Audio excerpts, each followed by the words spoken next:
Hey, what's up? Let me tell you guys this. I fantasy booked a WrestleMania card, and I will say it is not an easy task. There's a lot of people in a lot of matches who's just going to see the cutting board. So let me spare you with the spoilers. Get to them right now. Spoiler alert. I have no matches for Liv and Raquel, Nia Jax, Chelsea Green, Piper, Lyra Valkyria, Legado del Fantasma, Braun Strowman, LWO with Rey Mysterio, Sheamus, and Ludwig Kaiser. Got nothing for those guys. With that being said, I got 16 total matches, 8 for each night in order with celebrities. I also have who's going to be singing and doing performances. So without further ado, I really got to kick it up on trying to reach this goal of 500 subscribers by the end of the month. So hopefully if you haven't subscribed yet, hit the subscribe button. This will not be a controversial, hot takes, triggering type of video. This is just fantasy booking, and it's something for us to have fun with. You guys could leave your fantasy booking down in the comment section below. But for now, let's lock in. All right, so I think that starting off strong, we're going to start the Star Spangled Banner off night one with none other than SZA. With her being attached to Kendrick Lamar, I think that she's a really, really hot get right now. And I don't think that she's somebody that could break the bank. I was trying to figure out if I could get Kendrick Lamar to have a performance in this, but I'm sure his asking price is a little high. But SZA we could get. We could do SZA, beautiful voice, beautiful woman, and from the hometown of Jersey. We could get her to do the Star Spangled Banner to start us off. Now, the opening match is going to be very, very important for a WrestleMania. Typically, they like to go with like something high flying, a lot of energy, and I think that we can do this. I had to restructure this match a few times to make it work and to also get these people onto the card. So now I see why they do these multiple people matches. But our U.S. title match is going to start the show with LA Knight, Drew McIntyre, Solo Sikoa, Jacob Fatu, Kevin Owens, Sami Zayn, Damian Priest, and Andrade. I think a match like this gives us a lot of variety. We have people that can go to the top and do a little high flying in Andrade and Sami Zayn. You know, also, Jacob's not too bad at it, and Kevin Owens could do crazy things from up high in the air. We also have Damian Priest and Drew McIntyre, and I guess LA Knight for our ground and pound guys. So I think we got a nice little balance in there. And, of course, we got Solo to just turn things up when need be. I mean, Jacob to turn things up when need be. Solo's just there for storyline. He's just storyline. He's not there to win a title or anything. All right, our second match, and I'm not going to give you winners of this. You guys could tell me if you want to give me winners and what you would do with this card. You know what? Yeah, in the comment section, give me your winners of this card. Let me know who you think will win these matches. Up next, we have a rivalry that's brewing in NXT and is kind of spilling over onto the main roster. For me, it was hard to keep them off the card because I feel as though they're putting a lot of effort into their feud. And that's none other than Bayley and Roxanne. I think these two can have a pretty good match. It's a match that can put a lot of spotlight on someone like Roxanne, who hopefully is going to be moving up to the main roster very soon, if not this being her introduction to the main roster. And Bayley is the perfect person to do it. She performs well on the WrestleMania stage, and giving the rub to Roxanne in her first big time match is going to be something that I think the women's division is going to need for a long time to come. Up next, I'm going to go with Logan Paul and AJ Styles. I think that this match could be perfect for the both of them. AJ's a veteran. AJ knows how to get the best out of whoever it is that he works with, and he could also teach Logan along the way of this match. Now, granted, from what the reports are or has been forever, they go over Logan's matches a lot in the back before they actually have the matches, and AJ being somebody that he can work with is absolutely perfect for someone like Logan, because Logan is no different than the prime AJ Styles. So I think that those two could work perfectly hand in hand, and you can't keep AJ off the card. And Logan needs a match. I think this blends perfectly. Up next is a surprise match. This is a match that I think they should adapt into WrestleMania going forward. because it does a couple of things. Well, first, let's talk about who the match is. The surprise match I'm adding to this card is going to be the NXT title. I'm going to have Obafemi versus Randy Orton. Now, how in the world did we get here? Why that? So I think that there should be some stakes for whomever the NXT champion is. I think that this should give more of a push for the guys in NXT to want to get that top spot so that they can get a spotlight at a WrestleMania. And they'll get a spotlight at a WrestleMania as the champion, the representative of NXT. And who better to give this spot to or this challenge to than a Randy Orton? That's a big time match for somebody like a Obafemi. Now, granted, here's what we'll do. The night before WrestleMania or whenever it is that NXT holds their pay-per-view for the championship, that is going to determine who's going to go to WrestleMania to wrestle XYZ. Like, just speaking in the future. This particular card, it's going to be Randy Orton. It could either be the NXT champion calling their shot or a Randy Orton or someone else in the future saying, I want the NXT guy. I want to be the one to break this guy into the main roster. And that's how you have your match. I think it's a really simple concept. And I think it's something that can put a lot of spotlight and shine on whoever is the representative for NXT. So it's a concept match. Don't kill me on that, but I just think it's a dope idea. So now we need our celebrity spot. And I have the same thing on night 2. It's just our celebrity performance spot. And this one is actually going to be a match. I'm saying actually too much. I got to take it out of my vocabulary. So we're going to have a celebrity match here. And this one is just to be fun. It's supposed to be our 2 to 3 minute match. Let's lean more on the 3-minute side. And it's a bit of a buffer between what we've had and then going into our serious matches. But for this celebrity match, we're going to have R-Truth and I Show Speed versus Kai Cenat and Carmelo Hayes, which means that Kai Cenat's going to have to play a little bit on the heel side and Carmelo's going to be Carmelo. I think that this is just a fun match to add to the show. We usually do get some sort of match that's supposed to incorporate the celebrity guests, and I think that that's the perfect spot for those two. And also, I'm just not a guy that's into celebrities, so I can't really think of like a lot of celebrities like that. All right, now let's go to the rest of the card for night 1. We have our tag team title match for the SmackDown Championship.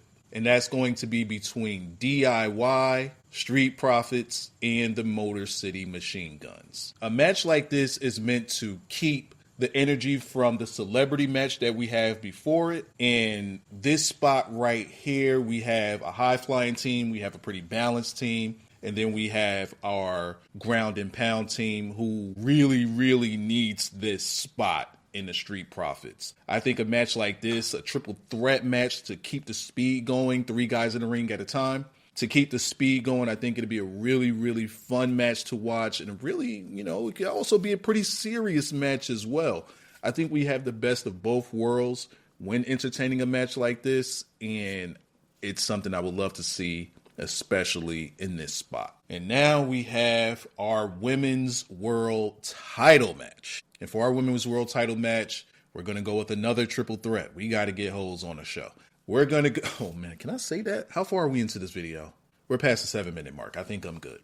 Give me Rhea Ripley, Io Shirai, and the person who I think could win the Elimination Chamber based on who's in there. Give me Alexa Bliss. I mean, you do have a couple other women in there that could win the Elimination Chamber, but I got them doing something else on night 2. But give me that match because I think that Rhea and Io alone is a hell of a lineup, just a hell of a match just in itself. Adding Alexa Bliss is going to keep that star power. It's just a good match. I can't tell you nothing else. It's just a good match. There's nothing really much I can say about it because you know what to expect in a match like this. We have to get Io on the show. Even though Rhea and Io is going to have a match after Elimination Chamber, maybe they get a little too fisticuffies with it. And then you also have your Elimination Chamber winner who has to be in this match, right? So give me the triple threat, put them all together. This is how you get people on the show, and there we go. And closing night one, I would go with Cody Rhodes versus John Felix Anthony Cena. And to me, this is clearly a story-based match with something that I'm hoping would end with one of these two turning heel or showing very strong characteristics of turning heel. That's what I would do with that match. I don't really think people would care for that match too much. But again, that right there depends on where they go with the story of the match. It's not really the match itself, but I think it could be fun. That right there ends night one of WrestleMania.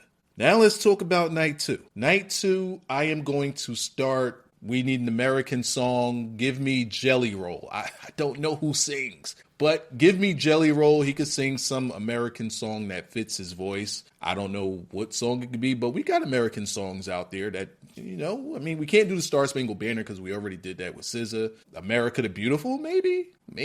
But give me Jelly Roll. I think that'd be cool. We're going to start this night off with our IC title match, and it's going to be a triple threat. We're going to keep it simple. Not too heavy, but it is going to be fun. Bron Breakker, Penta, and Chad Gable. Triple threat, just straight up, not too many people here. And of course, another good match that we have, because Bron Breakker, he's going to be a champion. He's going to get, is this his first? I believe this is his first WrestleMania match, and it's going to be as the IC champion, which is pretty dope. Penta needs a spot, and he's got to get his, man, could you imagine all those people in Vegas screaming out Cero Miedo? It's easier to say it like you're chanting it. And Chad Gable, because he's fucking Chad Gable, and he should not be left off any card, ever. He's Chad Gable. He should change his name to Chad effing Gable. I think that'd get him over. All right, pretty simple match, pretty fun match. Let's move along to our tag team title match. And this one's going to be straight up. And at some point, they have to do something with these guys. And I'm talking about none other than the New Day and the War Raiders. War Raiders need this spot. I don't think that they've had a WrestleMania match. Maybe they have, but definitely hasn't been spotlighted. New Day, it's New Day. New Day's the perfect tag team to give a lot of shine to the War Raiders. War Raiders could get all their shit in, while New Days. They're heel tag team. Now we could put spotlight on them having turned, because I'm sure not everyone knows that they've turned. And I'm talking about like the casual viewer. Think about it. We have WrestleMania, which means there's going to be maybe 10 to 20 times as many people watching that normally don't watch. And they probably don't know that New Day has turned. So this right here is going to spotlight that for them. Whereas at the same time, while they're focusing on New Day being bad guys, it's who are these guys as the tag team champions that are built like brick houses that kick ass. I think that's a dope match to put right there in the daytime in match 2. Match 3, we're going to go with Finn Balor and Dominic Mysterio. And in this match, it's going to be a bit storyline centric. Let's just keep it there, because it seems like Judgment Day is on a bit of a split. Dom wants to add another member. Finn wants to be controlling. Obviously, somebody's going to be leaving pretty soon. And this right here is going to be the match that can determine that. Maybe they can spend the next 2 months building up a match between Finn and Dom. Like everything's just coming to a boil, and boom, here we are at the WrestleMania match in a grudge match here. It's a simple match. You can give them about 5 minutes. You can throw Liv and Raquel in there like they're trying to, oh my God, we love them, let's break it up, and yada, yada, yada. And on the Monday after, this is going to be weird, but I would bring up Ethan Page as the person who they add on to the Judgment Day as they kick Finn Balor out. But I digress. Moving on to the next match, we're going to have the Women's Tag Team Championship match. And again, this is fantasy booking. So obviously somewhere in there they will have to tell the story in which Jade finds out that both Naomi and Bianca turned on her. Bianca, because she's tired of sharing the spotlight with Jade. Maybe it feels like Jade has taken over Bianca's spotlight and she feels as though she's been brought down a level because of her. And Naomi, because she feels as though she's just been left out of everything. Therefore, these two got together and wanted to raise each other up. And they stayed as a tag team. And now Jade needs a partner. Let's go back to that Royal Rumble when Naomi saw that Jordynne Grace was entering the Royal Rumble and they embraced, they hugged, and Bianca was not with that at all. Pulled her by her hair, dropped her, and Naomi and Bianca got back to it. I think that Jade, noticing that, will partner up with a Jordynne Grace. Right now, maybe Jordynne Grace is on NXT to buy time because they didn't have a way to bring her into WrestleMania. But I think that something like this could be like a perfect way to bring her up to the main roster immediately. She doesn't need to be spending time down in NXT. She's way too good for that. So now we get to our night 2 performance. In our performance, I'm going to go with Bad Bunny. Give me a Bad Bunny performance. It's been way too long since we've heard from Bad Bunny, especially in the capacity of being in the spotlight. Give me a Bad Bunny performance right here. And I'm talking about give me a song or two. Like, you know, not like Lil Wayne-esque, but like, you know, give me a 6 to 8 minute Bad Bunny spot right here in the middle. Because up next, we're going with our women's title match with Tiffany and Charlotte. Look, this is the match that they have. I'm going to stay true to the match. It's the match I would have booked to begin with. This match right here is perfect, and in this spot is perfect. Charlotte's the veteran. Tiffany's the up-and-comer. It's the perfect way to spotlight Tiffany and to get heat on Charlotte. This is a simple match. Not really much needs to be said about it.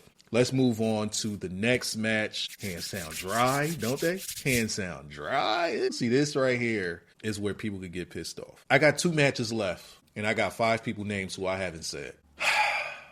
A favorite gets called in because CM Punk wants that main event spot. So I'm going to have the world title match go next with Gunther and Jey Uso. I can't put him in the main event. I mean, I could. This could be the main event. This could be, right? This could be the main event match. They've done this before when they did I believe it was the Austin versus, was it Austin Theory? Was it Austin versus Austin Theory? Or was it was the thing that they did when Austin came out and he was stunning folks? It was a non-sanctioned match. Either way, Goon and Jay I'm putting right here. Their story is what their story is. I don't need to explain it. So now let's get into this right here. I made a whole video on this, which I'm going to tag at the end of this. If you haven't seen it, my theory on CM Punk making a deal with the devil. And I'm not even going to give you the skinny. Let's just say CM Punk made a deal with the devil, and the devil is more than Paul Heyman. There's another devil at work in this favor. So I'm going to go with CM Punk versus Roman Reigns versus Seth Rollins in a non-sanctioned grudge match. The 3 of these men have grudges against each other. CM Punk with Seth, or Seth with CM Punk, Seth with Roman Reigns. Punk just wanting to get in that spot, and Roman's like, bro, what the fuck you saying fuck me for? I think it's a perfect spot for a grudge match. And making it unsanctioned and putting it at the end, you can have it as a double main event. I will put this match right here to close the show. And I would do it because people would have so much heat that because Jay's not closing the show, that puts a lot of heat on this match and it gets their attention. I think that Seth Rollins being here is the perfect person to deal with that sort of heat. I think it's the perfect ending to closing the show with a match like this. Who would I have win? You would have to see my video with a deal with the devil, Paul Heyman's favor to CM Punk, and hopefully you watch that one next. If you made it this far, say I did in the comment section below. I still got more work to do.